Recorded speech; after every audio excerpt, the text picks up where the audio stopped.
வல்லவரா சகல வியாதியையும் குணமாக்க வல்லவரா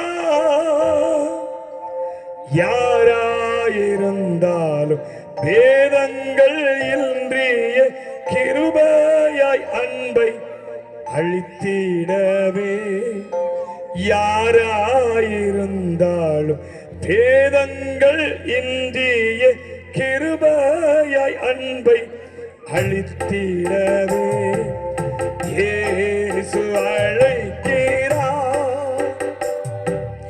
இயேசு அழைக்கிறார், ஆவலாய் உன்னை தம் கரங்கள் நீட்டி இயேசு அழைக்கிறார்,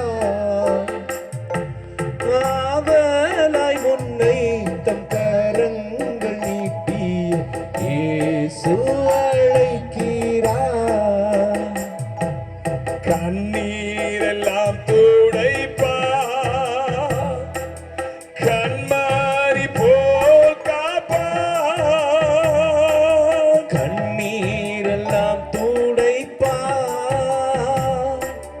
கண்மாரி போல் காப்பார், கார்மேகம் போன்ற கஷ்டங்கள் வந்தாலும் கருத்துடன் உன்னை காத்திடவே, கார்மேகம் போன்ற கஷ்டங்கள் வந்தாலும் கருத்துடன் உன்னை காத்திடவே இயேசு அழைக்கிறார், இயேசு அழைக்கிறார், அவர் உன்னை தம் கரங்கள் நீட்டி இயேசு அழைக்கிறார், இயேசு அழைக்கிறார். எனவே அருமையானவர்களே, பிசாசின் கிரியைகளை நீங்கள் துவண்டு போய்விட்டீர்களா? சோர்ந்து போய்விட்டீர்களா? தொடர்ந்து வருகிற பிரச்சனைகள், வியாதிகளினாலே உங்கள் வாழ்க்கையில நிம்மதி இல்லாமல் நிம்மதி இழந்து தவிக்கிறீர்களா? இரவெல்லாம் தூக்கம் வராம புரண்டு புரண்டு படுத்து உங்கள் இரவு நேரங்களை கண்ணீர்ல கழிக்கிறீங்களா? இயேசு கிறிஸ்து உங்களுக்காக உயிரை கொடுத்த தெய்வம் உங்களோடு பேசிக் கொண்டிருக்கிறாரமா?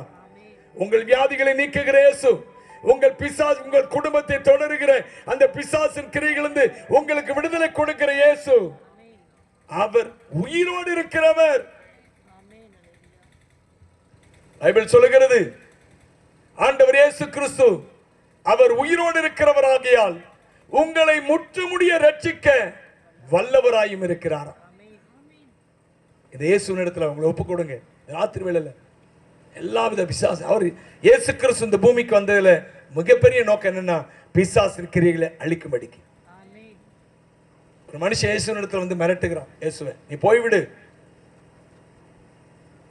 ஏரோது என்கிற அந்த ராஜா உன்னை கொல்ல தேடுகிறார், நீ இந்த இடத்த விட்டு போயிரு சொல்றான் ஒருத்தன் வந்து இயேசுவின் இடத்துல.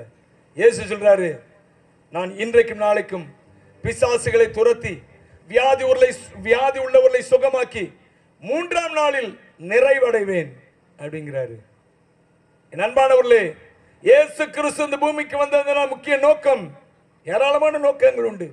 அதில் முக்கிய நோக்கம் இந்த பூமியில வாழ்கிற உங்களுக்கும் எனக்கும், உங்களுடைய வாழ்க்கையில என்னுடைய வாழ்க்கையில கிரியை செய்கிற எல்லா பிசாசின் கிரியைகளை அவருடைய வாழ்க்கையிலிருந்து நீக்கி அவருக்கு சந்தோஷத்தை சமாதானத்தை கொடுக்கும்படியாகவே இயேசு கிறிஸ்துவாகிய தெய்வம் இந்த பூமியில வந்து உதித்தார்.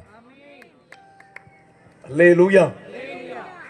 எனவே எனக்கு அன்பானவர்களே, இந்த வார்த்தை கேட்டுக்கொண்டிருக்கிறவர்களே, ராத்திரி வேளையில் இந்த இயேசுக்கு என்று உங்க வாழ்க்கையை ஒப்புக் கொடுங்க. இயேசு உங்க வாழ்க்கையில காணப்படுகிற எல்லா பிசாசின் கிரியைகளிலிருந்தும் விடுதலை கொடுக்க முடியுங்க, விடுதலை கொடுக்க முடியும்.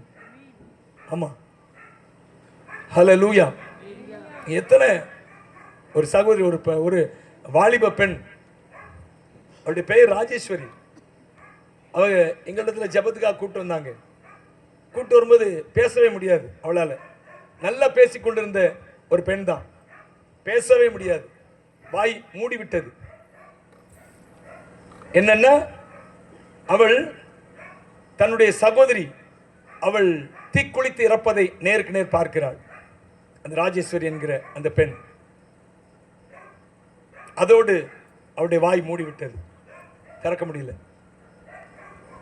அந்த சகோதரி, அவள் பார்த்தாலே தீக்குளித்து இறந்த அந்த சகோதரி, அந்த அந்த பெண் அவளுடைய தோழி ஒருத்தி அதே மாதிரி தீக்குளித்து இறந்ததை பார்த்தாளாம். அதை பார்த்து இவன் மரித்து போய்விட்டாள், இவள் தீக்குளித்து இறந்து விட்டாள். இந்த தீக்குளித்து இறந்ததை பார்த்த இந்த பெண் வாய் மூடி விட்டது. என்ன செய்வா தெரியுமா? என்னுடைய ஜெபத்தில் வந்து உட்காருவா. உட்காரும் போது தீப்பெட்டி கையில் வச்சிருப்பான். தீயை கொளுத்தி கொளுத்தி தமிழ் எப்படி வைப்பான், இந்த தீக்குச்சியை. அந்த நாட்களில் எங்களோடு கூட ஊழியத்தில் இருந்த ஒரு சிலர் இங்கே இருக்கிறாங்க. அவளுக்கு தெரியும் ராஜேஸ்வரி அந்த பெண்ணை குறித்து. நாங்கள் ஜெபம் பண்ணோங்க, இயேசு நாமத்தில் அந்த பெண்ணுக்காக ஜெபம் பண்ணோம். வீட்டில் போய் ஜெபம் பண்ணோம். ஆண்டவர் இயேசு கிறிஸ்து அவளுக்காக இந்த பூமிக்கு வந்த தெய்வம் அல்லவா அவர். அவர் அந்த பிள்ளைக்கு நல்ல விடுதலை கொடுத்தார். அழகான பெண், பிசாசு பிடித்திருந்த பொழுது முகம்லாம் கருத்து, அசிங்கமாய், அசிங்கமான கோலமாய், முடியெல்லாம் ஒரு மாதிரி சரியா குளிக்காம சட மாதிரி விழுந்து அப்படி வந்தா.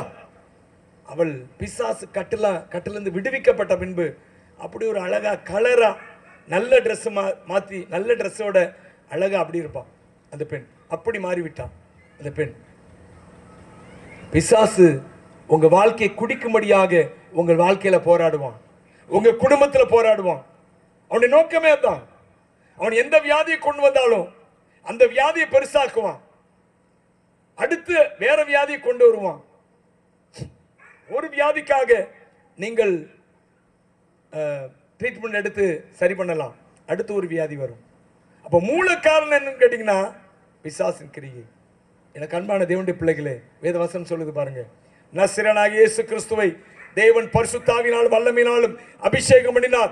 தேவன் அவருடைய கூட இருந்தபடினாலே பிசாசின் வல்லமையில் அகப்பட்ட யாவரையும் குணமாக்குகிறவராக சுற்றி தெரிந்து கொண்டே இருந்தார் இயேசு கிறிஸ்து.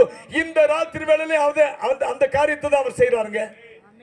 உங்க குடும்பத்தை நோக்கி இந்த வார்த்தை வருகிறது என்றால் ராத்திரில உங்கள் மேல தேவன் கரிசனை கொண்டிருக்கிறார். இந்த வார்த்தை கேட்டுக் கொண்டிருக்கிற என் அன்பான தேவனுடைய பிள்ளையே, உங்களுக்காக நாங்கள் ஜெபிக்க காத்து கொண்டு இருக்கிறோம். எங்களுடைய ஆலயம் யூஜிஎஸ் நகர்ல இருக்குது. உங்களுக்காக ஆலயத்தில் இருக்க நாங்கள் அநேகர் ஜெபிக்க காத்து கொண்டு இருக்கிறோம்.